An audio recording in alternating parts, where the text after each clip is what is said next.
Viens dans les chaînes, non, faire la pute c'est pas le thème. La police n'aime pas qu'on la couleur est pleine. En diamant, en rugby, j'ai tronqué mes chaînes. Une fois que t'es dead, nous on traîne à la tienne. Oh, on enchaîne, et je prends le... Bienvenue dans un nouvel épisode de Le Bon Mood & Co, le show du peuple, le show où même tes darons peuvent y jeter un œil type shit. Première nouvelle, les gars, on est officiellement sur Spotify. Oui, je sais. C'est à l'épisode 11 qu'on est sur Spotify. Ça aura pris un peu de temps, mais nous y est sur Spotify. Donc, n'hésitez pas à aller directement vous abonner, à rajouter le podcast sur Spotify.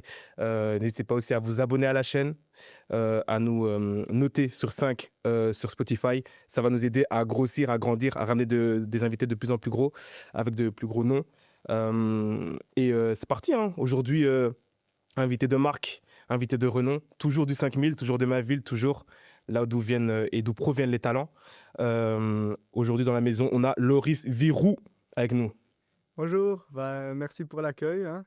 Je suis entouré de gens qui ont du style, je vois tout est beau, donc Parle pour toi, là, je pense. merci beaucoup félicitations pour l'entrée dans Spotify alors, hein. Merci. Bah, écoute, c'est du vert, hein. Je pense que ça va revenir souvent aujourd'hui, cette couleur. Donc, ça tombe bien. Ça tombe à pic, je dirais. Est-ce que tu pourrais dire, pour les gens qui ne te connaissent pas, nous faire une présentation un peu rapide de toi, qui es-tu, Loris Virou? Rapide alors, je m'appelle Loris Virou, j'ai 25 ans et je travaille dans le football vu que je suis entraîneur, mais j'ai cumulé plusieurs fonctions. J'ai commencé comme analyste vidéo d'abord à Seraing, puis ensuite entraîneur adjoint, responsable de la méthodologie et aujourd'hui entraîneur des U23 à la Louvière. Ok. Un gros CV, hein, je vois. Il y a pas mal de choses à raconter aujourd'hui. Est-ce que tu pourrais, pour commencer, nous raconter comment s'est fait l'introduction au foot à toi? Comment tu y es arrivé? Qu'est-ce que tu as fait quand tu étais plus jeune? Ça a commencé très tôt, d'abord comme joueur, vu que j'ai commencé jeune à jouer. Je pense que je vais avoir 5-6 ans dans les clubs de village avant de partir à Ciné. Et très tôt, je voulais, un peu comme tout jeune, je pense, être joueur de foot professionnel. C'est le rêve quand on vit pour ça, d'y arriver. Et puis, j'ai rapidement compris aussi que c'était pas si facile quand je jouais à Ciné en interprovinciaux. On avait une bonne équipe, une bonne génération, mais j'étais aussi conscient du fait qu'il y avait des gens qui étaient en jeunes au Standard qui n'y arrivaient pas spécialement. Et donc, je me suis dit, ouah, qu'est-ce que moi, à Ciné, je vais avoir une chance d'arriver. Enfin, les chances, elles sont peut-être trop minimes. Et donc, avoir l'idée de se lancer dans un métier sur quelque chose où le pourcentage de chances de réussite, il est trop faible, j'ai vite compris qu'il fallait que je bascule sur quelque chose d'autre. Et donc, c'est là vers 15-16 ans, je me suis lancé dans le coaching. euh, je me voyais pas faire autre chose que du foot, en fait. Mhm. Et à partir du moment où je savais qu'être joueur, ça allait être, ça allait être compliqué, ça allait être serré, là, j'ai vraiment tout mis, mais vraiment tout mis dans le fait d'être coach, donc en prenant des jeunes, en passant les diplômes. Et puis alors après, j'ai rencontré l'analyse vidéo via un peu des vidéos qu'on voyait partout. C'était la génération des Will Steele et Ouais. Edward Steele à ce moment-là qui passaient à la télé, sur la tribune. Donc, d'être un peu curieux, de se dire c'est quoi ce milieu. Et donc, c'est comme ça que je me suis vraiment intéressé à l'analyse vidéo, sans vraiment au final connaître ce que c'était précisément, de savoir l'impact que ça avait réellement dans un staff. Et puis voilà, là après de bout en train, je vais dire, j'ai gratté, j'ai contacté des professionnels qui pouvaient m'aider, notamment justement les frères Steele, essayer d'avoir leur numéro pour pouvoir avoir l'un ou l'autre échange avec eux. Et ouais, des gars vraiment super bienveillants qui m'ont aidé, qui m'ont accompagné en plus à ce moment-là. Euh, donc voilà un petit peu comment s'est fait l'entrée. Il y a eu le Covid qui est arrivé aussi Ouais. durant cette période qui m'a permis de pouvoir mettre vraiment tout mon temps là-dedans. Vu que à l'école, j'avais toujours un peu cette impression que ça me freinait dans mon objectif de vouloir faire du foot, que ça soit à la fois plus jeune comme joueur. Je me disais, purée, quand je suis à l'école, je peux pas m'entraîner. Puis alors ensuite, quand j'étais en rénové, surtout ce projet-là, je l'ai commencé en 4, 5, 6e, de me dire, ouais, je suis ici, mais j'aimerais bien apprendre des choses pour mon métier déjà, vu que je savais que je voulais aller là-dedans. Et, Et donc le Covid, bah, il est tombé, bon, c'était une période malheureuse, mais qui au final est tombée, au bon moment pour moi, vu que j'ai pu vraiment, apprendre énormément. J'ai acheté un paquet de livres, je prenais le temps de regarder des vidéos. Bah, c'était la période justement où je venais de contacter Edouard et Will, donc de pouvoir passer du temps aussi avec eux, de créer des rapports et donc à la fin de l'année, donc j'ai réussi ma Rito cette année-là, hem et je me suis dit: «Bah, je vais me prendre 1 an pour essayer de rentrer dans le milieu du foot professionnel». J'avais pris plein de petits boulots à côté comme, bah, entraîneur des jeunes à Ciné. J'avais un poste à la CFF comme, coach des U10, entraîneur adjoint d'une P1 pour me dire d'avoir quand même un peu des revenus pour, déjà, mettre de l'essence et puis, bah, mes parents, ils m'avaient dit: «Si tu veux te lancer, OK, mais tu vas pas faire une année où tu rentres rien du tout» et donc il fallait que je sois quand même actif. Et entre-temps, il y a eu Serein qui est arrivé aussi pour être, analyste entraîneur des U18, entraîneur adjoint pendant des U18 et puis, bah, c'était l'entrée au final dans le monde, professionnel via l'académie d'abord et puis où 1 mois après, j'ai reçu un appel du staff pro pour me dire: «Ben, tu vas venir avec nous, on voit que tu es là», j'avais déjà eu 1 ou 2 conversations, mais allez, je vais dire comme ça, informelles avec, Mhm. avec l'un ou l'autre membre qui me disait: «Ah bah, un petit peu qui es-tu? On te voit souvent ici». Bah oui, j'avais que ça à faire, donc j'y étais tout le temps. Hem et donc c'est comme ça qu'ils m'ont dit: «Ah bah, si tu as du temps à passer, viens avec nous en pro, on va te trouver des choses à faire, d'abord filmer les entraînements» et puis alors, bah, ça a commencé comme ça. De nouveau, le covid m'a aidé parce qu'il y a eu des membres du staff, de l'équipe première qui ont attrapé le covid. Donc, Ok. c'était la période où on était non-stop testé Ouais. dans le foot pro, vu que c'était un des seuls secteurs qui continuait à fonctionner, là où tout était à l'arrêt. Mais dans le foot, eh ben, il y avait toujours les compétitions et donc je pense que c'était tous les 2 jours, ouais, on avait, le labo qui venait, on avait les Le tests, Covid dans le nez, tout ça. exactement, ouais, à la fin, je crois que j'avais un tunnel dans le nez tellement c'était horrible. Mais ouais, là, on pouvait pas y échapper. Si tu avais le covid, bah, c'était sûr que qu'on te le détectait et donc j'étais déjà avec les pros aux entraînements pour filmer, pour faire quelques petites découpes et puis, le coach, il me dit: «Ben, c'est toi ce week-end, c'est un match de coupe, bah, qui va devoir, aller sur le banc parce qu'il y a plus, bah, Et il y puis a en fait, il plus y avait plus assez de personne membres en de fait. staff». Et donc je me suis retrouvé, comme entraîneur adjoint sur le banc. Je faisais l'analyse vidéo pour, j'ai dû préparer la causerie, la passer avec le coach le jour du match et cetera et ça s'est bien passé, on s'est qualifiés. Il y avait donc c'était un match de semaine. Le week-end, bah, ils étaient toujours, contaminés, on va dire, donc je suis resté. C'était match à Molenbeek, 1re, expérience, je vais dire, vraiment sur le banc, puis, de nouveau une victoire dans un match de fou. On gagne 3-4 alors qu'on était à 10 contre 11, qu'on perdait 2-0 après un quart d'heure donc et qu'il y avait pas le coach, quoi. Donc on était avec, bah, le staff des U21 à ce moment-là pour ces matchs-là et après ça, bah, ils ont dit: «OK, c'est bon, on va dire tu as réussi un petit peu ton Tu as fait ton ton test, stage votre d'entrée, inscription maintenant, bah, tu restes été avec réussie. nous» et donc voilà comment c'est parti et où après je suis resté là donc comme analyste vidéo, en D1B avec eux et durant toute la saison. OK. Donc ça, c'est un peu ton début jusqu'à ton entrée dans le monde professionnel. Je vais revenir sur le petit Loris. Est-ce que, à 15 16 ans, on est sûr et certain, même si tu l'affirmes, de vouloir et d'être, coach, de foot? Surtout, je veux dire de travailler dans le football et OK. d'être coach, eh ben, je savais que ça allait probablement passer par là vu que quand on est de l'extérieur, on ne connaît pas vraiment le milieu et on ne sait pas tous les métiers qu'il y a à l'intérieur et aujourd'hui, maintenant que je suis dedans, bah, je me rends compte et de plus en plus avec le foot moderne où il y a vraiment, bah, les data analysts, bah, oui, les analyses vidéo, il y a les kinés, il y a vraiment beaucoup de métiers qui touchent au football, mais je savais que par contre ça allait être plus dans la tactique ou dans le staff technique et savoir que j'allais y arriver, je sais pas, mais en tout cas, je savais que j'allais me donner vraiment tous les moyens et que c'était mon objectif, quoi. C'était vraiment ma vision de vie, ma mission même et donc à partir de ce moment-là, je me suis dit: «Je vais tout faire, tout allez, chaque minute de ma vie, je vais la consacrer à ça» et ouais, je pense qu'au fond de moi, même si vraiment c'est dur, mais je pensais vraiment que j'allais réussir à y arriver sans savoir combien de temps ça allait me prendre. Mais parce que, ouais, déjà, le fait d'avoir arrêté l'école pour me dire, enfin, arrêté, de ne pas avoir repris d'études supérieures, je veux dire, après la réto, pour me dire, allez, je me lance, bah, ouais, c'était que je savais que allez, avec la force de mon objectif, je voulais absolument Y y rentrer, arriver. ouais. Ok, ok. Donc, on va avancer directement parce que je pense qu'il y a beaucoup de choses à dire et vraiment pas mal de matière aujourd'hui.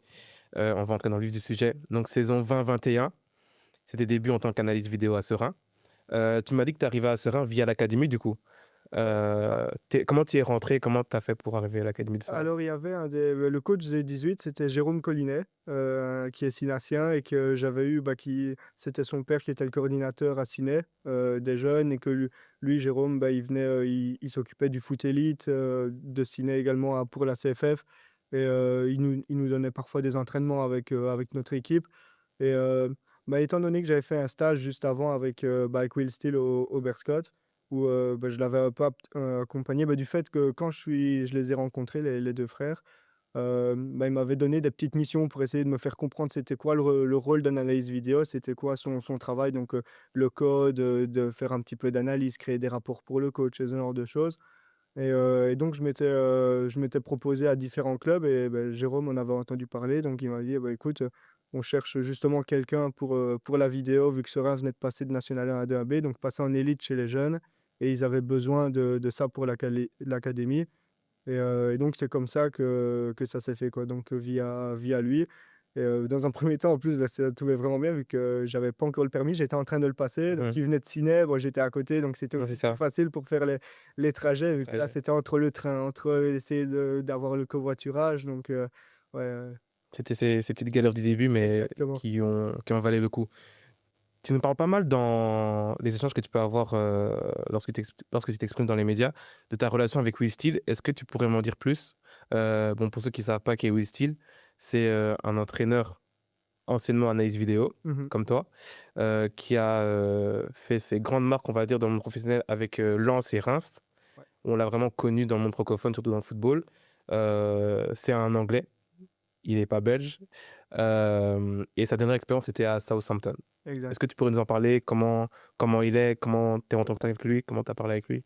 Ouais, ben, je pense que c'était quelqu'un qui, bah, déjà qui est vraiment d'une humilité incroyable, et que lorsqu'un jeune qui venait vraiment de de nulle part, l'a contacté, bah, il a accepté déjà de m'aider.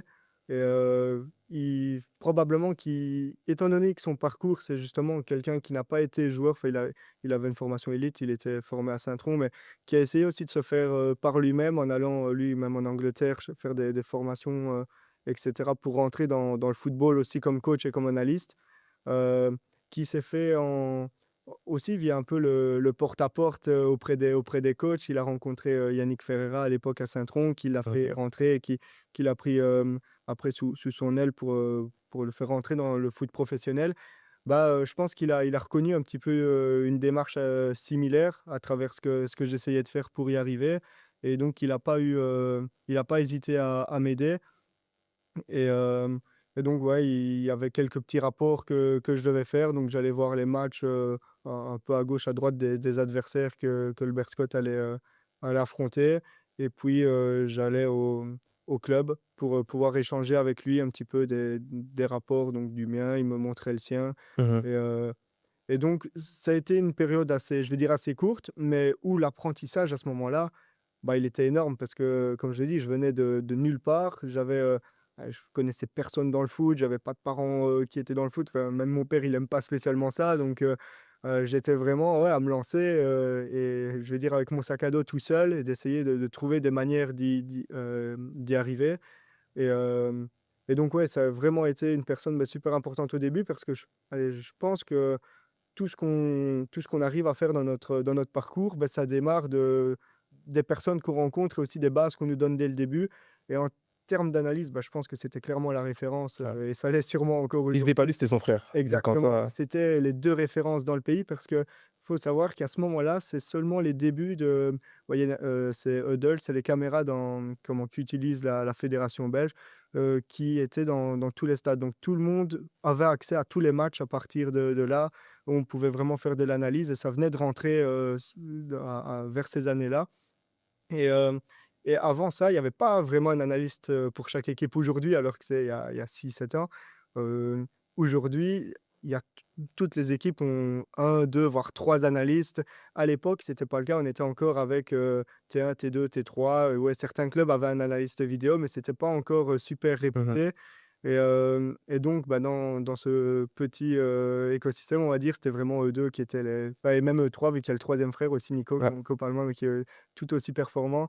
Et, ouais, ils étaient vraiment les références. Et donc, d'avoir réussi à avoir les bons outils directement pour pouvoir me lancer. Et après, bah, pouvoir aussi bah, proposer certains services bah, avec cette bonne formation. Ouais, il a été vraiment top. Et encore aujourd'hui, bah, quand je vois la carrière qu'il fait, il a vraiment basé sur un plan de développement où il a fait les choses dans l'ordre, quoi. Il n'a pas voulu griller les étapes. Il a su saisir certaines opportunités aussi. À 24 ans, il a été coach intérim au LIRS. Donc, c'est aussi allez, toutes des choses que bah, aujourd'hui, j'essaye de toujours regarder. C'est pas facile en fait de trouver des profils à qui s'identifier quand on n'a pas été joueur, vu que beaucoup Mhm. des anciens coachs, enfin des coachs actuels, pardon, sont des anciens joueurs. euh, et c'est rare, déjà un coach qui arrive, que ce soit en Belgique ou à l'étranger, sans avoir été joueur. Et donc, de devoir regarder à, à qui pouvoir s'identifier, vu que ouais, si je vais m'identifier à un Xabi Alonso ou à des Guardiola, même au-delà de leur manière football, mais c'est des gars qui sont rentrés dans le football parce qu'ils ont été des joueurs grands, enfin en plus eux, des très grands joueurs. Et, euh, et donc après, bah oui, ils ont déjà cette base, mais quand tu n'as pas joué, comment tu fais pour rentrer dans ce milieu? Et donc là, c'était vraiment ouais, les personnes sur qui je m'appuyais de leur expérience et puis bah, qui, même quand après je suis allé à Serein, bah, on avait encore des échanges de temps en temps pour que, bah, quand j'avais un conseil à demander ou que je ne savais pas trop si ce que je faisais ça allait être bien, pas bien, ou que j'avais vraiment des conseils, des choses à lui demander, bah, et il a toujours répondu avec beaucoup de bienveillance pour pouvoir m'aider de la meilleure manière. Donc, ouais, non, franchement, que du positif à dire de lui. Ouais, tant mieux, hein. C'est vraiment ce qui dégage lorsqu'on va en interview ou lorsqu'on va en conférence d'après-match ou d'avant-match. C'est cet état d'esprit qui retranscrit bien et que du coup, tu témoignes vu que tu as pu échanger et travailler avec lui. Donc, c'est une bonne chose que tu sois fidèle à ce qui monte Ouais, sur. j'ai une bonne anecdote d'ailleurs Vas-y. là-dessus, c'est que la première fois que je vais au Berscott à l'entraînement, on venait enfin, c'était une des premières fois, on s'était déjà eu au téléphone, mais c'est la première fois que je le vois. Mhm. Et moi, je ne savais pas trop à quoi m'attendre. Et il arrive, mais directement avec une spontanéité au bord du terrain près de moi. Il me check, il commence à me parler bah, de tout et de rien, quoi. Et, euh, et c'est là que je me suis dit, ah ouais, oui, c'est vraiment quelqu'un C'est de vraiment bon, un quoi. bon gars, Ouais. quoi. Dès le premier échange qu'on a eu, on Mhm. voyait vraiment une spontanéité ouais, qui était magnifique, quoi. Une belle personne, quoi, au final. Hum, Dans cette saison 2021, je pense qu'il est important de revenir sur certains points de cette saison-là. Notamment en coupe avec Serein. Vous tombez contre le Standard. Vous êtes sorti pour le Standard, qui sera finaliste de cette édition-là d'ailleurs, Ouais. en Coupe de Belgique. Mais je pense que pour ceux qui n'ont pas connu cette période-là, vous tombez sur un milieu de terrain composé de Mehdi Carcella, Samuel Bastien et Nicolas Raskin. Euh, Là, j'ai fait un petit aparté. Nicolas Raskin, c'est un joueur à ce moment-là, je faisais que le regarder. Un milieu de terrain box-to-box, beaucoup d'énergie, gros squeeze, petit gabarit. J'aimais beaucoup, beaucoup, beaucoup son duo avec Samuel Bastien. Ils se ressemblaient un peu, mais l'énergie qu'ils avaient sur le terrain. Est-ce que tu pourrais nous parler de ce moment-là et de ce milieu de terrain et du niveau qu'ils avaient? Ouais, alors bah, déjà, ouais, dans l'analyse, quand on avait regardé l'équipe, bah, déjà, il faut savoir que à ce moment-là, Serein, dans l'histoire, n'avait jamais battu le Standard. Donc, c'était vraiment le derby, hein, le derby de Liège. Les deux stades, ils sont à 1,5 km, je pense, l'un de l'autre. Et bon, on dit toujours que Serein, c'est le petit frère du Standard. Et dans l'histoire, jamais on les avait battus. Donc, ça pouvait vraiment être un tournant et un moment magique. Et ouais, face en plus à une bonne équipe du Standard. Et on l'a joué en plein hiver. Et le terrain, bah, je pense que ça aurait fait le tour. Il était mais désastreux. Je ne sais même pas encore aujourd'hui comment on a joué ce match. Donc, ce jour-là, lors du match, bah, il n'y avait rien à voir parce que vraiment, on jouait sur un champ de boue, quoi. Le ballon, il tombait, il s'arrêtait net. C'était vraiment catastrophique. Et bah, toujours dans la période du Covid, je pense que là, vraiment, c'était une de mes premières déceptions. J'ai chopé le Covid la semaine avant le match. Oh, Et du coup, j'ai suivi le match de chez moi à la hmm. télé. Donc ça, ouais, c'était dur parce que ouais, c'est vraiment le match que tu veux pas louper. Tu joues contre le Standard de Liège, c'est le derby à la maison. C'était la première fois que j'avais un derby. Donc ouais, ça, allez, c'était quand même un moment dur où après, il fallait se dire, bon, bah, allez, j'espère que derrière, on va monter pour pouvoir en revivre. Et au final, bah, c'est Mhm. ce qui a été fait. On a réussi même à les battre pour la première fois de l'histoire. Et, mais ouais, non, ce match-là, bon, on a pris 4-1. euh, et ouais, ils étaient vraiment nettement au-dessus. Ouais, c'était fort. Malgré que c'était un match un peu particulier parce que ouais, le terrain, vraiment, il était cata. Il y avait de la boue partout, mais ils étaient au-dessus. Et ouais, c'était injouable, quoi. Ouais. Euh, un autre fait sur lequel j'aimerais revenir, c'est que vous finissez deuxième cette année-là derrière l'Union Saint-Gilloise avec un écart de 22 points. C'est l'Union Saint-Gilloise avant qui revienne en première division et qui fasse le travail qu'ils ont effectué pour revenir au top et se maintenir au top, comme on peut le voir encore aujourd'hui. Cette équipe, il y avait Denis Undav, passé par Brighton, actuellement à Stuttgart, et Teddy Thomas, qui est passé à Reims. Est-ce que tu pourrais nous parler de Denis Undav, de l'impression qu'il t'a faite, ce numéro 9 là, assez efficace, grand, costaud? Ouais, bah, cette année-là, on le voyait un peu moins. C'était surtout Van Zer Ok, qui était fort en avant. Il se jouait d'ailleurs la place de meilleur buteur avec Georges Mikotadze qui était chez nous. on va en reparler. On en reparlera, ouais. Ouais, on va en Et donc, reparler. c'était vraiment la bataille entre les deux. Un mettait un doublé, l'autre mettait un triplé. Le match d'après, c'était l'inverse. Et ils ont fini, je crois, avec le même nombre de buts ou un but d'écart seulement. Et c'était donc vraiment Van Zer, l'attaquant vedette de l'Union cette année-là. Avec, bah, il y avait déjà aussi Burgess, Ouais. Maurice au but. Et, et ouais, ils étaient vraiment très costauds. Et Indav, bah, il était beaucoup dans les assists cette saison-là pour justement Nantes. Bon, Thomas, lui aussi, dans le milieu de terrain, Ouais, c'était fort. on voyait déjà que c'était des joueurs bah, de la division au-dessus, quoi, hein. Vraiment, en plus, quand on allait jouer là-bas sur leur terrain, enfin, c'est vraiment atypique ce club. Hum, hum, hum. Et de là à dire qu'ils allaient faire les saisons qu'ils ont fait l'année d'après en Ouais. montant, ça, je crois que c'est même presque impossible. Personne n'y pensait à. Même cette année, Beveren qui fait une saison de fou, ils sont toujours invaincus en D1B, ils sont déjà On champions. est champion, ouais. Et est-ce qu'on peut dire que l'année prochaine, ils vont réussir à jouer les playoffs? Ce serait là aussi un truc de malade. Incroyable, ouais. Et l'Union, ils sont arrivés directement, boum, ils se sont imposés là-haut avec quasiment les mêmes joueurs. Et là, en D1A, c'est vraiment ouais, une DAF ouais, qui s'est mis énormément en avant. Et ouais, quel joueur, hein. Quel joueur, vraiment Le but, c'est vraiment. très On fort. voit que c'est de la qualité. Et puis, bah, quand on voit les contrats qu'il a signés derrière dans ces différents clubs, bah, On sait pourquoi au final. exactement. Ouais, ce travail, ça ment pas. Bon, là, on va parler d'un sujet très costaud, très, très sérieux. Georges Mikotadze. En fait, que dire? Parce qu'en fait, je pense que je savais à quel point il était fort, mais j'avais oublié à quel point il avait été fort déjà en Belgique. Donc, il faut savoir que c'est 36 buts en 57 matchs. 36 buts en 57 matchs. Deuxième meilleur buteur du club en 2 saisons. C'est pas genre il a fait 5 saisons, 4 saisons, 3. Non, 2 saisons. Deuxième meilleur buteur du club. Ok.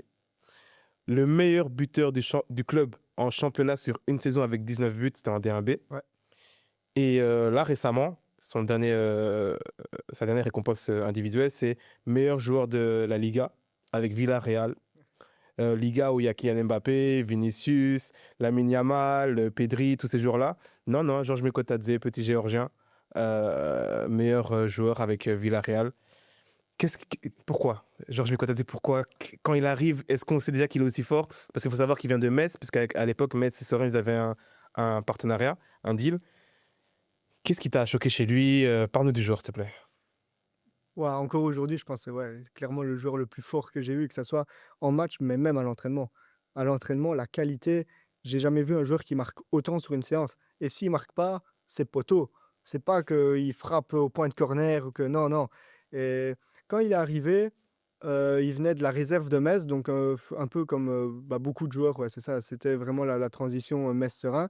Il arrive et bah, c'est pas qu'il a amené comme le joueur, bah, sinon il serait d'ailleurs resté à Metz et pas venu à Serein.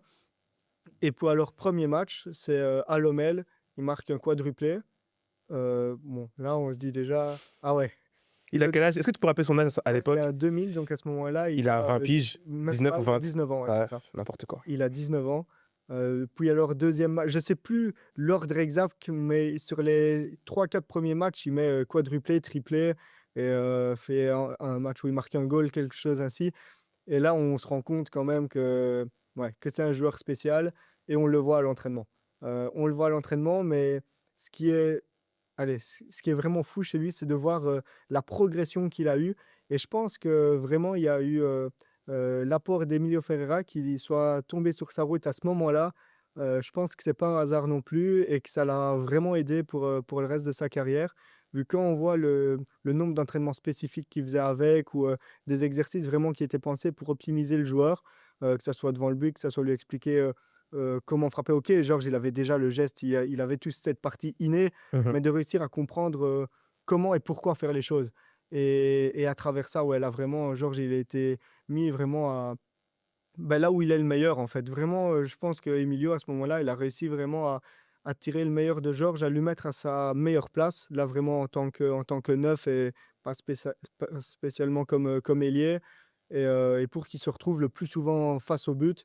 Et quand on voit aujourd'hui tout ce qui a été travaillé avec lui et les goals qui marque, bah, il y a des fois où je reconnais certaines séances qu'il avait fait ou quoi que ce soit. Et ouais, non, on savait que ça allait être un joueur qui allait faire une carrière. Par contre, de nouveau comme ça, je sais pas, mais très probablement, vu que c'était d'une qualité Joueur incroyable. calibre, Ligue des champions, quoi. Ouais, vraiment, Ouais. vraiment. Allez, on savait que chez nous, d'ailleurs, la deuxième année, il est revenu chez nous. Ouais. Après la D1B, on pensait qu'il allait faire la suite à Je Metz. pensais aussi, non, il revient. Et il revient. Et pour nous, pour notre plus grand bonheur, Ah oui, d'avoir Georges. surtout pour ce qui s'est passé à la fin de la saison. Exactement. On va y revenir, mais ouais. Donc, non, franchement, et là aussi, un top gars qui était très, très travailleur, qui, une fois qu'il était sur le terrain, voilà, c'était quelqu'un qui prenait plaisir à jouer, mais il était quand même tout le temps ultra focus, quoi. Mmh. Et franchement, ouais, dans le vestiaire, il était vraiment bien aimé.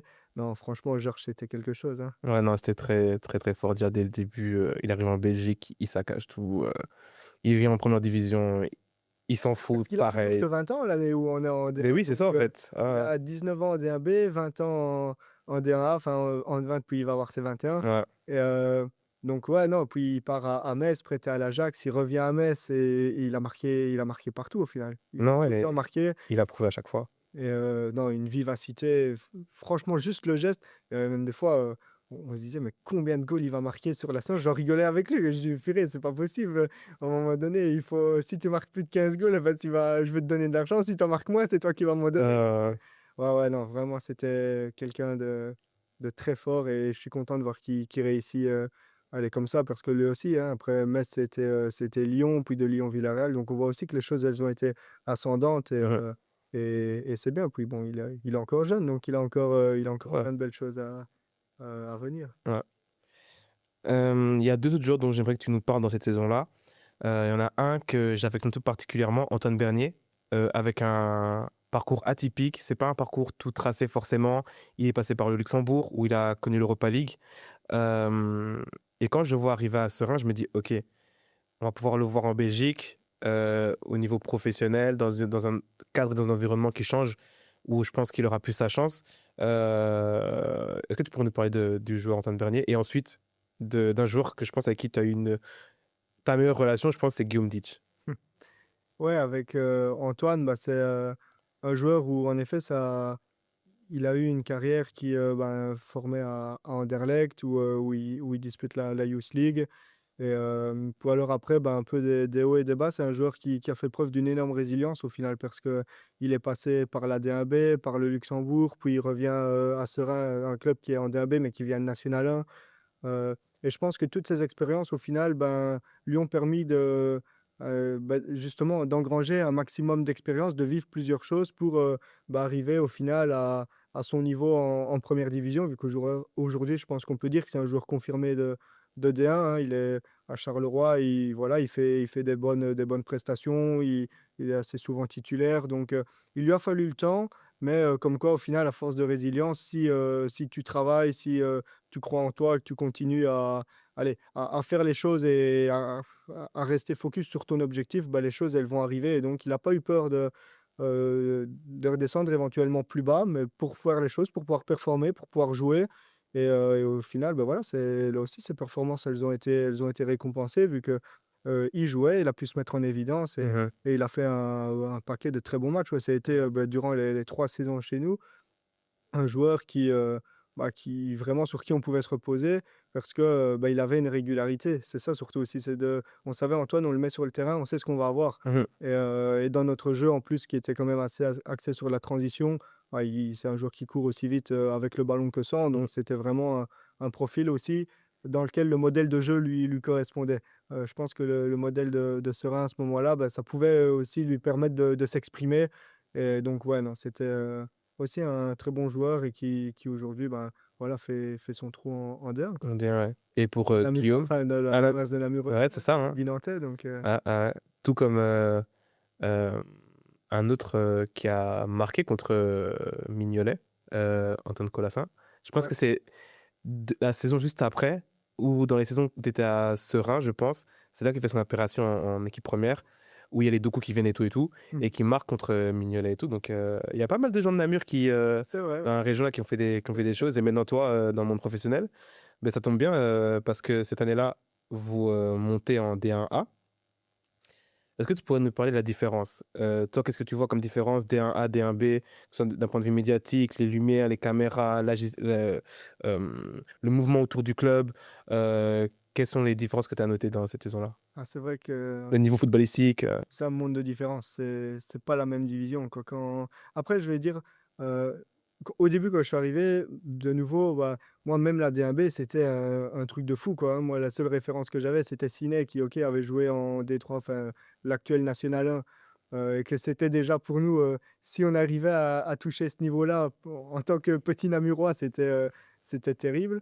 Mais non, entre la D1B et la D1A, bah, c'est vrai, bah, déjà, une fois que tu arrives en D1A, bah, tu joues dans des stades qui sont bah, les plus beaux stades de Belgique. Donc ça compte quand même. Tu as un public. En plus, la D1B, moi, je l'ai connu en Covid. Donc Ah oui, c'est vrai. Huis déjà clos. que les stades, ils sont un peu plus petits, mais en plus à huis clos. Mm. Donc vraiment, la transition, ouais, elle était sans filtre, quoi. On est passé de la D1B sans public à la D1A où ça revenait et dans des ambiances de fou. Euh, et puis, on sent que tout ce qui gravite autour, c'est pas la même chose.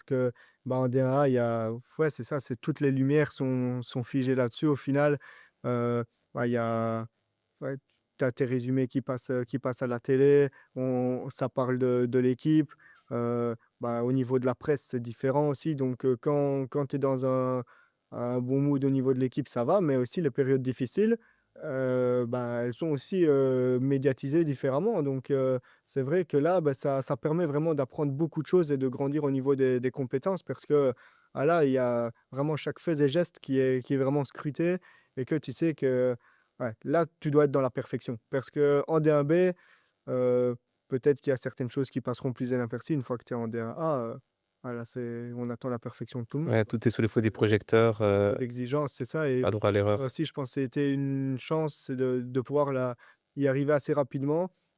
De commencer déjà avec Emilio Ferreira qui était quelqu'un justement de très carré et de très discipliné, et puis alors après d'arriver en D1A, bah, ça permet aussi que dès que tu te lances, ben, ce qui est le plus dur, c'est d'essayer de choper les codes et quand tu prends les codes avec des personnes comme ça, dans une division comme ça, bah, tu es directement au final modelé et tu es comme il faut être dans le football, quoi. Parce que, bah, ouais, à la moindre petite, erreur, bah, tu te le fais dire et donc Ouais. bah, ça permet de pouvoir aller quand tu commences, bah, un peu d'essais-erreurs, d'essayer de sentir: «OK, ça, est-ce que ça fonctionne comme ça? Pas comme ça?» vu que de nouveau, tu arrives là un peu, les codes, tu dois les regarder toi-même, hein. Au début, tu es dans un coin, tu essayes de voir: «OK, lui, il fait comme ça, donc je pense qu'il faut faire comme ça». Tu rends tes travaux, si on ne te dit rien, bah, tu estimes que c'est bien fait et dès que c'est pas bien fait, de toute façon, bah, bon, On va on te te le le dire. dira et donc voilà, ça aussi, c'est important quand on se lance de réussir à pas être trop brut au final et d'essayer de cerner un petit peu les codes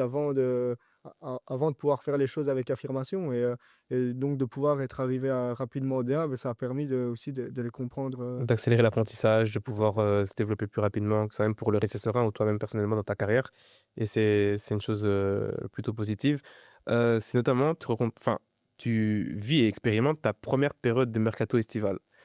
Étant membre d'un staff, notamment, le fait de perdre, à ce moment-là ton meilleur buteur, et pour d'autres éléments par rapport à la défense, le milieu de terrain, comment le club s'organise? On monte en D1A, faut voir le mercato, comment ça se passe? Serein, c'est un peu particulier parce que, comme on est en relation avec Metz, comme on était le club partenaire, on devait toujours attendre, qu'est-ce que Metz allait nous envoyer comme joueur et puis alors après, en fonction de ça, on construisait et que, on avait un directeur sportif commun avec Metz et Serein. Du coup, c'était un peu, Metz qui créait l'équipe, pour Serein en fonction de tout ce qu'on avait, là, c'est clair que, enfin ces mercatos-là, c'est toujours surtout quand tu montes d'une division, est-ce qu'on doit garder la base? Est-ce qu'il faut recruter beaucoup? Les premières années, de nouveau, c'était beaucoup de l'observation pour moi, d'essayer de comprendre, de me dire: «Bon, est-ce que ça, c'est bien? Est-ce que ça, c'est pas bien? Est-ce que c'est mieux justement de renouveler? Est-ce que c'est mieux de garder la bonne dynamique?» vu que si on est monté, c'est qu'on a fait une bonne saison avant, donc que tout le monde est dans le Mmh. positif aussi.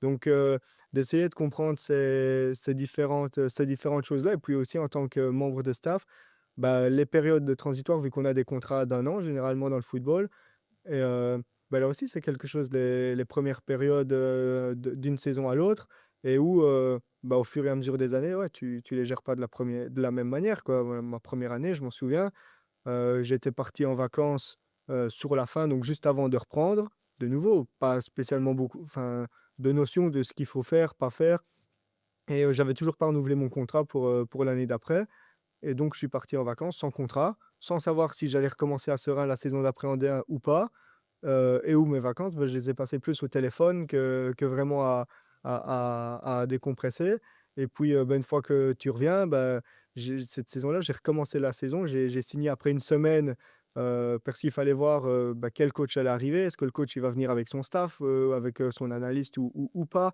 Et donc là, comme, Emilio était parti, c'était un nouveau coach qui allait arriver. Donc aussi la période à laquelle le coach arrive, ça va déterminer ces choses-là. Se dire s'il arrive tôt, tu peux vite le rencontrer, mais si pas, tu es toujours dans l'inconnu et et ici, heureusement, le coach qui est arrivé, il était venu avec une personne, mais il m'avait quand même gardé. Donc, j'ai commencé, vu que plus tu arrives, tu es toujours jeune, Mmh. dans un milieu dans lequel, il y a pas encore énormément d'analystes et cetera. Donc, pour les coachs, il faut qu'ils te fassent confiance quand même, hein, de se dire: «Bon, je dois mettre, peut-être l'analyse de l'adversaire et mes débriefs de match dans les mains de ce gamin de 20 ans».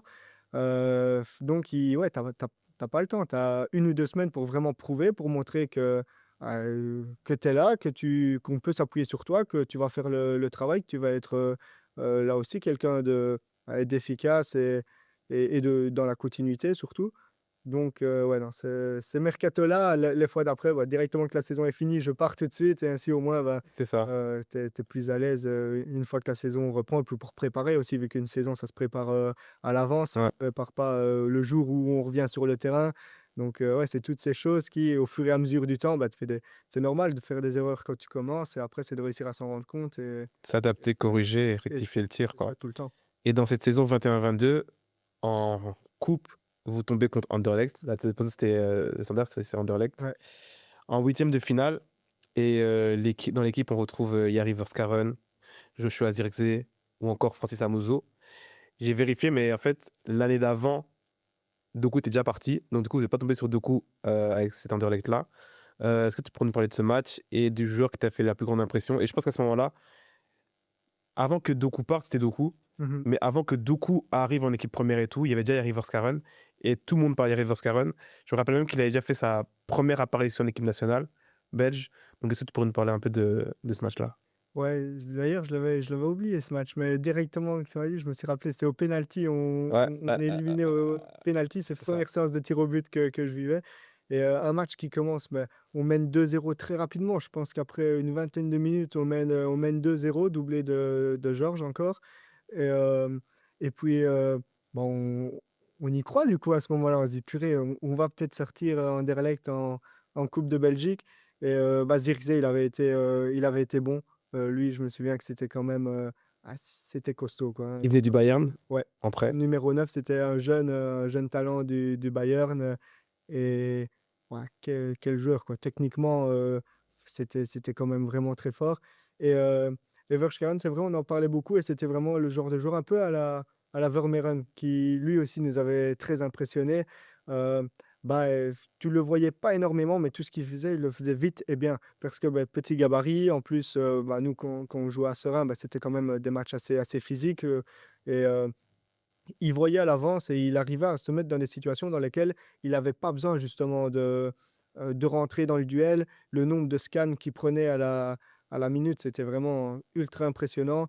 Et donc, ouais, c'est des joueurs où au final, tu le vois, mais pas par des choses extraordinaires, par des choses qu'une fois que tu analyses vraiment le comportement du joueur, tu te dis, ah ouais, ça, il le fait vraiment très bien. Les scans, toutes les prises d'informations, la justesse de une fois que le ballon, il lui arrive, il sait déjà ce qu'il va faire et donc ça fluidifie le jeu d'une manière et si on regarde le match dans sa globalité, bah, ça va pas te marquer spécialement, mais une fois que tu regardes, tu te dis: «Mais purée, comment ça se fait qu'il est tout le temps seul?» ou que dès que le ballon, il passe Mmh. par lui, derrière, il y a un décalage et bah, là, une fois que tu observes vraiment, c'est là que tu te rends compte réellement. Ouais, que le joueur, il a une valeur, particulière et que c'est tout son process avant de recevoir le ballon.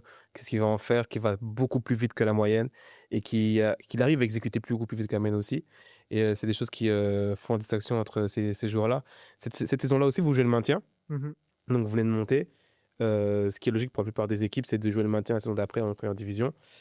Contre le RWDM, heu c'est un match aller-retour, il y a pas mal de tensions, d'enjeux, on sent qu'il y a quelque chose derrière, une émulsion qu'il y a, pour ces playdowns.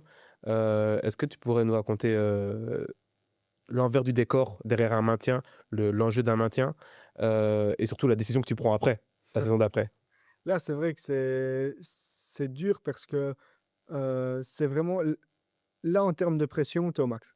Parce que tu sais que tu joues pour, des contrats, tu sais que tu joues pour, que tu sois en première division ou en deuxième division, le budget, il va vraiment changer et donc on a au club des gens, peut-être des intendants, le cuistot, ce genre de choses que tu peux te permettre via ton budget de première division, mais que si tu redescends en deuxième division, beh, il va falloir réduire des coûts et que, bah, il y a peut-être des personnes qui vont perdre leur emploi, quoi, ou le team manager, enfin tous ces postes-là. Comme je disais, il y a beaucoup de postes et donc là, ben, on se rend compte dans ce genre de match que, ouais, on joue plus qu'un match de football, quoi. On joue, OK, notre avenir, mais l'avenir de beaucoup de personnes dans un club et là, ce genre de choses, ouais, tu sens vraiment qu'il y a des pressions dans les gros matchs mais dans des matchs où c'est sur 2 matchs que tu joues au final tout ton futur et le futur d'un club, ouais, là, c'est vraiment une émotion ouais, que j'avais jamais enfin, on l'avait vécu l'année d'avant, mais de nouveau, c'était pas pareil vu qu'elle était positive, tu vois? De jouer Mmh.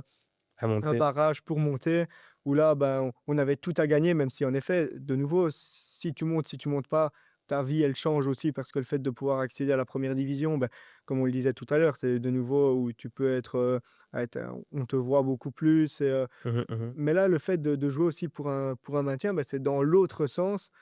Et ouais, ça se prépare quand même différemment, hein. Là, on est parti plusieurs jours en mise au vert pour pouvoir préparer ce match et on avait un changement de coach vu que, bah, des saisons qui se passent pas très bien, bah, généralement, on connaît plusieurs coachs sur la saison. Donc de nouveau, heu si je refais une parenthèse, moi, en tant qu'analyste ou n'importe qui dans le staff, bah, tu as à ce moment-là seulement quelques jours pour pouvoir prouver que, le coach, il va pouvoir compter sur toi parce que sinon, bah, il va pas chipoter et et alors le coach qui est arrivé, c'était Jean-Louis Garcia. Ils avaient pris un coach qui était, bah, quand même, très expérimenté. Il avait coaché le RC Lens, Troyes, différents clubs, Angers aussi, donc des clubs de Ligue 1 et il venait, c'était lui vraiment une philosophie défensive, vraiment à la française, tactique, bloc bas et c'était, je pense, le bon coach qu'il nous fallait pour ce moment-là, où on a vraiment très bien défendu durant les barrages et c'était, au final, à celui qui fait le moins d'erreurs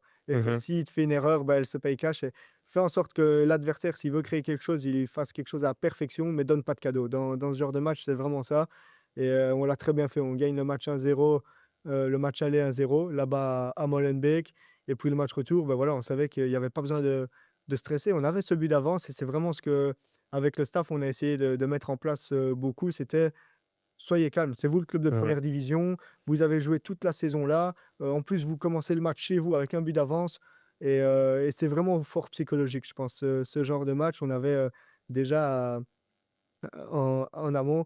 Une fois qu'on sentait qu'on allait devoir jouer les barrages vers, déjà le mois de février, alors que mathématiquement tout restait possible, mais on voulait déjà préparer les joueurs au fait de se dire: «On va les jouer» et donc on allait mettre une affiche tous les jours dans le vestiaire avec un décompte pour le jour du barrage pour que les joueurs, ça leur serve un peu de révolte, de se dire: «Non, nous on veut pas jouer les barrages, on veut se sauver, directement» et au moins, au pire, on se dit: «Si on les joue, les joueurs, ils sont préparés». C'est pas que tu as une grosse déception, parce que c'est ça aussi. Imagine la tu apprends la semaine juste avant le barrage que mince, tu tombes dans le barrage.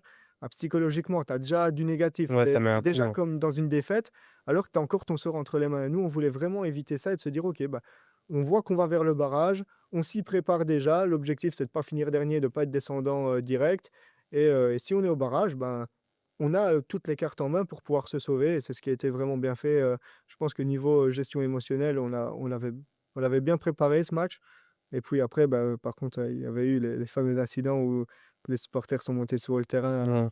après le match où là aussi ça c'est quelque chose où après tu te retrouves dans le vestiaire, tu comprends rien parce que tu viens de te sauver, c'est la fête. C'est comme, en plus, tu es avec tes supporters, tout le monde monte sur le terrain, c'est génial. Puis tu te retournes, tu vois des gens qui se prennent des coups, des coups de barre en fer et tout. Tu dis: «Waouh, qu'est-ce qui se passe?» et là, ton cerveau, il comprend pas, hein. On se retrouve tous au vestiaire. Là, tu as quand même un petit truc de te dire, bah, ouais, il y a les proches qui sont dans les tribunes. Ah, j'espère que tout va bien, quoi. Puis bon, heureusement, après, ça a été Ils sont géré, même tous. si bon, Mhm. c'est quand même des événements dans le foot que tu te dis: «Purée, quoi, pourquoi tu fais ça?» Tu Pourquoi viens ça arrive? pour passer un bon moment et au final, tu es même plus à l'aise, quoi, donc ça, c'est vraiment, ouais, les moins belles parties, par contre, parce que, ouais, je pense qu'à la fois que tu sois sur le terrain ou dans la tribune, c'est des choses que, voilà, que tu pas T'as envie. pas envie de voir, sur un terrain de foot ou autour des stades, tout simplement, au Ah final. non, non, c'est C'est vrai que le football, c'est très polarisant, très électrisant, mais c'est quand même bien de garder son calme et de garder un esprit positif autour de ce sport qu'on chérit tant. bien sûr. La saison d'après, tu prends la décision de redescendre de plusieurs niveaux, pas d'un niveau, mais de plusieurs niveaux et d'aller à la RAL, Ouais. mais cette fois-ci en tant qu'entraîneur adjoint. Est-ce que tu pourrais juste nous expliquer pourquoi ce choix-là? Juste ça. Parce que, le choix de redescendre donc, de plusieurs niveaux pour être entraîneur adjoint, hem, j'avais, j'avais essayé de mettre en place un certain plan de développement dans OK. lequel, je savais clairement où je voulais aller mais comme je le disais tout à l'heure, en essayant d'avoir analysé, certains profils un peu similaires, donc des coachs ou des professionnels qui n'avaient pas été joueurs et se dire: «OK, comment est-ce qu'ils ont fait, ces personnes qui ont réussi à devenir entraîneurs?» et donc bah, j'avais vu que beaucoup commençaient par de l'analyse et puis, à un moment donné, ils étaient soit entraîneurs de jeunes ou alors ils rentraient dans un staff en tant que coach adjoint et donc le choix vraiment d'aller à l'ARAL, c'était que, bah, déjà, il y avait la possibilité, oui, d'être entraîneur adjoint dans un club et surtout que quand je suis arrivé à l'ARAL pour la première fois, pour les premières discussions, j'ai vu le club.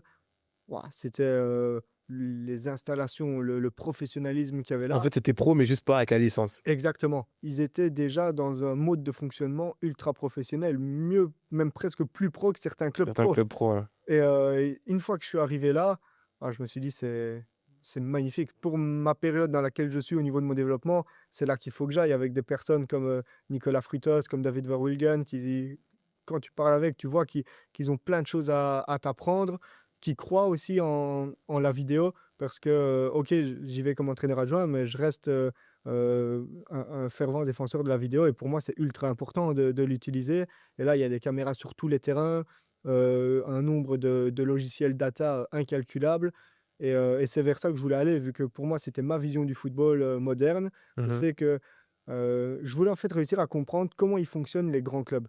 Parce que, il y a beaucoup de choses sur lesquelles, même quand tu es dans le milieu, tu es un peu informé, mais tu sais même pas comment ça fonctionne exactement un staff de clubs européens ou en première ligue, comment est-ce qu'il fonctionne.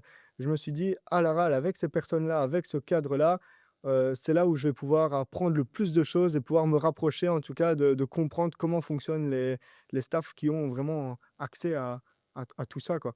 OK. Donc voilà un peu C'est le comme ça le que tu y arrives, pourquoi. quoi et que tu arrives à la râle. Cette saison-là, en somme, vous manquez la montée, en fait, de pas grand-chose, mais vous la manquez. Par contre, la saison d'après, Ah non, moi, de je suis arrivé la deuxième année, je suis arrivé l'année de la montée ah oui, oui, voilà. c'est vrai, Donc celle où on est monté de N1 à promu en D1B, mais c'est la saison où vous dominez sans partage, exactement, vous prenez c'était ma tout. première saison, ouais. 76 buts marqués, 19 encaissés, 83 points en 34 matchs, 26 victoires, 5 nuls, 3 défaites, domination sans partage. Heu, en saison dans la saison 24-25, tu as un nouveau rôle qui t'est attribué, Mmh. responsable de la méthodologie. On a aussi, l'arrivée d'une nouvelle recrue qui fait quand même du bruit en Belgique, un ancien du PSG, Kenny Naguera. Ouais. Est-ce que tu pourrais nous parler de ce nouveau rôle et de la recrue Kenny Naguera, ce qu'il a apporté, quand il est arrivé, son niveau par rapport au fait qu'il ait son statut d'ancien du PSG? Bah, ce nouveau, statut, c'était, heu, de nouveau dans le fait d'être déjà aussi arrivé à la RAL dans un club qui, et ça, c'est super important et je pense que c'est même assez rare, un club qui accompagne les gens qui travaillent pour eux. C'est-à-dire qu'ils savent que, le type de profil qu'ils veulent chez eux, c'est des jeunes quand même qui ont de l'ambition, qui veulent se développer et donc ils ont pas peur de t'aider, de t'accompagner dans le fait de pouvoir éventuellement passer des échelons en interne. Un petit peu comme le président l'avait mis en place dans sa société, enfin même complètement comment il l'a fait et et hem, c'était important pour moi dans les compétences qu'il fallait que j'acquière pour continuer à grandir dans le football, qu'à un moment donné, je sois responsable de quelque chose. Parce que ça soit en tant qu'analyse vidéo, en tant qu'entraîneur adjoint, ben, OK, tu fais, tu as tes expertises, mais au final, tu es jamais le décideur final et donc tu as pas, je vais dire, une grosse responsabilité dans le management ou dans ce genre de choses. Et et donc là, vraiment, l'idée, c'était de pouvoir, reprendre, ce rôle, bah, déjà pour, ce qu'on avait mis en place l'année passée avec la nationale 1 au niveau de la méthodologie, bah, le mettre en place dans l'académie, que c'était quand même un gros chantier aussi, à mettre en place aussi pour l'équipe féminine et de faire en sorte que l'équipe première, bah, ça continue, à utiliser cette méthode. Et donc de développer le modèle de jeu pour l'académie, donc de créer les palettes tactiques de comment est-ce qu'on va jouer, dans les différentes équipes, les méthodes d'entraînement, comment est-ce qu'on va analyser les matchs, qu'est-ce qu'on va faire pour, au niveau, du développement individuel des joueurs. Donc de vraiment mettre tout ça en place et ouais, c'était un apprentissage énorme au final parce que ça te permet, bah, déjà de mettre des choses en place. Donc là, tout ce que tu as dans la tête, tu le mets vraiment sur papier et tu dois faire en sorte que ça fonctionne et et là vraiment tu as les responsabilités. Donc tu dois apprendre à collaborer, à déléguer certaines choses, à travailler avec, avec beaucoup de monde en plus en académie et et vraiment je pense que c'était un des meilleures choses et que c'était pas facile de se dire: «Bah, je me retire un petit peu du staff de l'équipe première là où mon objectif c'était quand même d'être entraîneur adjoint. De me dire: «OK, pour y arriver, bah, peut-être que, il faut que je passe par d'autres étapes au final, par d'autres postes pour pouvoir, bah, emmagasiner l'expérience et les compétences qu'il faut. Là où, bah, en restant entraîneur adjoint en D1B, bah, je vais continuer à faire ce que je faisais déjà depuis, 2-3 ans et au final, oui, gagner de l'expérience, mais pas spécialement, je vais dire débloquer de nouveaux skills, quoi. Mmh. En prenant un autre rôle, bah, là, tu débloques tout, quoi. Et et donc voilà le pourquoi de cette, Cette nouvelle cette nouvelle responsabilité et de ce nouveau responsabilité statut. et ça te permet aussi de et c'est vraiment un truc là, vraiment que quand tu es jeune et que tu veux te lancer, c'est sortir de ta zone de confort, quoi. Parce que aussi, tout comme le fait de rester à Serein, quand j'ai quitté la RAL, ça aurait été de rester dans sa zone de confort, de rester dans un endroit que je connais, un environnement où au final j'ai un petit peu tous mes repères. Même chose à la RAL, de chaque année au final j'ai changé de rôle. Bah, c'est à chaque fois, sortir de ta zone de confort, apprendre des nouvelles choses, mets-toi dans la difficulté et je pense que c'est ça aussi qui permet de pouvoir accélérer un petit peu l'évolution et la progression, quoi. Ok. Et par rapport à Kenny, Kenny, pas oublier la question, euh, bah c'est vrai que quand il y a des joueurs comme ça qui arrivent de certains centres de formation ainsi, bah c'est des joueurs de qui on attend énormément. Et ça a été vraiment, allez, il a rempli sa part du job quand même, hein. On a réussi à l'utiliser. C'est un joueur qui était très rapide, il comprenait déjà bien le football. Après, bah, c'est toujours aussi, allez, jamais évident de réussir à s'adapter à un nouvel environnement aussi quand on passe bah ouais, de Paris à Laral. Mais c'est là aussi où on voit que pour réussir à jouer en première division même en deuxième division, ben, c'est des joueurs qui sont formés dans les plus grands centres de formation qui arrivent, comme on disait, bah oui, au Bayern, à Paris. Ceux qui sont formés là, ils réussissent pas tous. Et donc, il faut bien après qu'ils arrivent quelque part. Et donc, généralement, bah, ils vont venir dans les championnats un petit peu plus, qui sont à côté de la Ligue 1 ou ce genre de choses. Et donc, quand je vois ça, bah, je me redis aussi que le fait, moi, d'espérer, en jouant à ciné Ciné devenir professionnel, pro, ouais. je me dis, au final, c'est normal. Tout comme, au final, c'est graduel. Soit oui, tu es vraiment très, très fort dans le club où tu es, donc par exemple la RAL, dans ton centre de formation, et tu vas peut-être réussir à aller gratter quelque chose. Mais sinon, ceux qui arrivent là, c'est des joueurs c'est toujours à des échelons au-dessus, tout comme le joueur qui est formé au Real de Madrid ou à Barcelone, bah, il va peut-être jouer à Gérone ou dans des autres clubs de première ligue, mais un petit peu plus en dessous En du dessous parce Real. que. Vu que, bah oui, il y a tellement de joueurs formés au final dans ces centres que, ouais, là aussi, tout ce qu'ils apprennent dans ces centres de formation-là, bah, c'est énorme, quoi. Ouais, voilà, c'est du très très haut niveau. Exactement. Cette saison-là, vous êtes promu en D1A. Donc, de nouveau en D1A. Cette fois-ci, tu as encore un nouveau rôle. T1 de l'équipe U23. Retour en D1A. Et à l'heure où on se parle, vous avez joué le maintien, Ouais. il me semble. Donc, une nouvelle fois. Comme quoi l'histoire se répète. Après Serein, monté de D1B en D1A. Du coup, maintien la saison qui suit. Euh, Parle-nous de. Pas ton expérience en tant que T1 d'une équipe comme les U23 de la RAL, parce que je pense que au niveau des responsabilités, tu les as connues en étant responsable de la méthodologie. Mhm. Euh, et c'est un peu, pour moi, l'étape finale de j'ai entraîné des jeunes en académie. Maintenant, du coup, je me retrouve avec la post-formation en tant qu'entraîneur premier. Euh, Comment s'est déroulé cette saison jusque-là, en sachant que ça a été annoncé, l'équipe U23 de la RAL ne sera pas reconduite. Mhm. Est-ce que tu pourrais en dire un peu plus? Ouais, ben, c'est ça, comme tu le dis très bien, au final, c'était un peu le regroupement de tout ce que j'avais vu dans mes différents rôles. Et bah là, déjà, aujourd'hui, je me rends compte que d'avoir un point de vue sur ces différents rôles, que ce soit analyste, que ce soit entraîneur adjoint, que ce soit maintenant coach, bah, je vois les choses d'un autre œil, quoi. Il y avait des choses que quand j'étais entraîneur adjoint, je me disais, mais purée, pourquoi est-ce que le coach il fait comme ça ou pourquoi est-ce qu'il fait ce genre de choses? Qu'aujourd'hui, que je le vis en tant que numéro un, bah, je comprends et je me dis, ah ouais, en fait, il y a des autres choses qu'on ne se rend pas spécialement compte aussi, qu'on est juste informé et que au final, ouais, il doit gérer un tas de choses, quoi.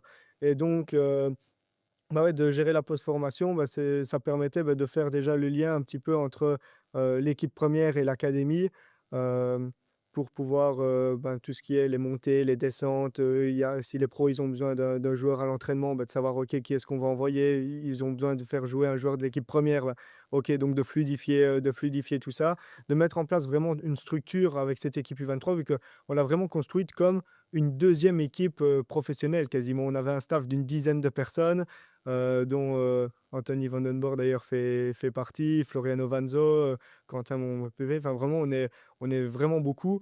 Et de réussir à créer un groupe au final où tout le monde arrive à travailler ensemble, à avoir ses responsabilités, parce que quand on est beaucoup, ben, on peut aussi s'éparpiller un petit peu dans les choses à faire. Donc de devoir, là, au niveau des responsabilités, ben, d'amener à chacun vers un objectif, de dire, OK, on va faire comme ça, d'accompagner certains jeunes aussi, vu que dans cette équipe, on a aussi profité de prendre des jeunes analystes qui veulent aussi se lancer euh, et apprendre. Donc, bah, j'ai accompagné aussi pas mal de membres de staff dans leur développement. Et je me voyais un petit peu là aussi Mhm. quand j'ai commencé. Donc, bah, allez, pour moi, c'est normal de faire ces choses-là, sachant que, bah, qu'un jeune motivé, bah, tu sais ce qu'il peut apporter. Donc, de donner la chance.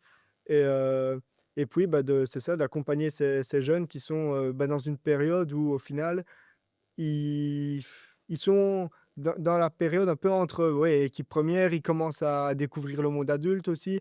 Bah voilà, tout joueur qui arrive sa première année dans le monde adulte, on sait que c'est pas évident. Et là, c'est 20 joueurs qui le découvrent ensemble. Mhm. Donc, on savait que la première partie de la saison, elle allait être plus de la découverte, OK, on prend vraiment match par match, on va voir ce que ça va donner et d'essayer d'apprendre au final aux joueurs que c'est normal que vous allez faire des erreurs, vous allez rater des choses comme n'importe qui fait des choses. Au final, d'accepter aucune erreur de gens qui font les choses pour la première fois, bah, ce serait un peu hypocrite, quoi. Donc, euh, qu'ils arrivent à faire les choses libérées, mais par contre de savoir, OK, le monde adulte, ça fonctionne comme ça. Aujourd'hui, dans cette division, OK, on va toujours vous accompagner tactiquement, techniquement, mais ce que vous allez devoir apprendre, c'est là aussi les codes, c'est comment ça fonctionne quand tu dois t'imposer dans un championnat d'équipe première. Tu peux plus faire les mêmes erreurs et que si jamais tu vas en équipe première, tu peux pas redescendre parce que ton comportement n'a pas été bon, parce que tu n'avais pas les codes. Non, tu redescendras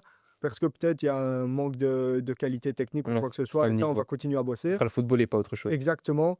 Mais tout ce qui est à côté, ah là, par contre, on va être intransigeant et c'est Mhm. ça qu'on doit vous apporter maintenant comme outil, quoi. Ouais. Et vraiment, je suis assez satisfait pour une première année, vu qu'on avait fait en plus toute une étude. Et les premières années donc, quand une équipe U23 arrive en championnat, on avait analysé ce qu'elle faisait. Et plus de la moitié du temps, elle descendait. Ok, Et donc là, on savait, donc se dire, oh, purée, il y a pas d'hasard. C'est qu'il y a vraiment c'est quelque ça. chose qui fait que.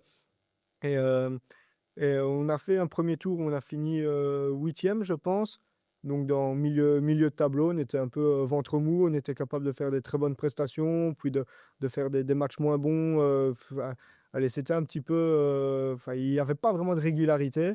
Et puis, alors là, sur ce deuxième tour, malgré ouais, le fait que ben, on a appris que l'équipe ne sera pas reconduite bon, voilà, pour différentes raisons, bah, on s'est regardé avec les gars, vu qu'on l'a appris au mois de janvier, donc il restait pas un mois à tenir, il restait une demi-saison. Mhm. On s'est dit, on doit quand même venir s'entraîner, on doit quand même venir faire les matchs. Ah, autant faire les choses, autant réussir à chacun donner le meilleur de soi-même. Et c'est comme ça que l'année prochaine, on va réussir à obtenir quelque chose, ou en tout cas de se donner le plus d'outils possible pour y arriver. Ouais, Et alors, ouais. là-dedans, vraiment, les joueurs, ils ont eu une mentalité qui était vraiment exemplaire, franchement. Et ils travaillent, mais même encore plus dur presque. Ouais. Et il n'y a pas de moment de flottement. Et là, on a pas mal enchaîné. On est 5e là aujourd'hui. Donc, on voit que, ben, OK, il y a eu cette période qui était normale d'un petit peu d'adaptation, de compréhension. Et puis la deuxième partie de saison, on essaie d'être un peu plus dans la performance et voilà, de prendre en compte les erreurs qui ont été faites la première partie, de plus les faire. Et voilà, et que si on doit perdre, ben, c'est vu que l'adversaire il est vraiment au-dessus de nous, mais que pas parce qu'on a fait un non-match ou pas parce qu'on a fait des cadeaux aux adversaires. Ouais. Mais écoute, je pense qu'on a parlé d'un maximum de choses. On a apporté pas mal de matière, pas mal de valeur à tous ceux qui vont écouter ou regarder ce podcast. Première chose, merci pour l'échange, merci pour tout ce que tu as apporté aux auditeurs. C'était très, très, très, très fort, très, très lourd, je vais pas te mentir. Euh, je vous souhaite le maintien avec la RAL. J'espère que vous allez réussir à faire ce qu'il faut pour vous maintenir en première division. Ouais. Ce serait une bonne chose de boucler la boucle de cette manière-là, en rétrospective de ce qui s'est passé à Serein. Qu'est-ce qu'on peut souhaiter pour le futur? Quels sont tes plans? Qu'est-ce que tu as à dire si tu as un mot à donner de la fin? Ouais, pour le futur, c'est vraiment continuer à progresser, à apprendre. Voilà, je considère toujours que je suis en formation de mon métier au final, donc de continuer à apprendre, continuer à rencontrer des bonnes personnes au final qui vont pouvoir me permettre aussi de pouvoir prendre les bonnes décisions, de prendre les bons chemins. Et puis, bah, de se dire que, allez, à celui qui y croit, tout est possible, quoi. Il suffit allez, d'avoir un objectif, de faire ce qu'il faut pour, parce que parfois, beaucoup on a l'envie, mais qu'est-ce qu'on fait? Mais si tu arrives à mettre vraiment en place des choses, que tu es concret, que chaque jour auquel tu te lèves, tu penses à ton objectif, il n'y a pas de raison, peu importe le domaine, hein, dans le foot et dans tous les métiers du monde. Si vraiment tu veux y arriver, ben, tu y arriveras, c'est sûr. C'était Loris Verrou pour le bon Moudenko.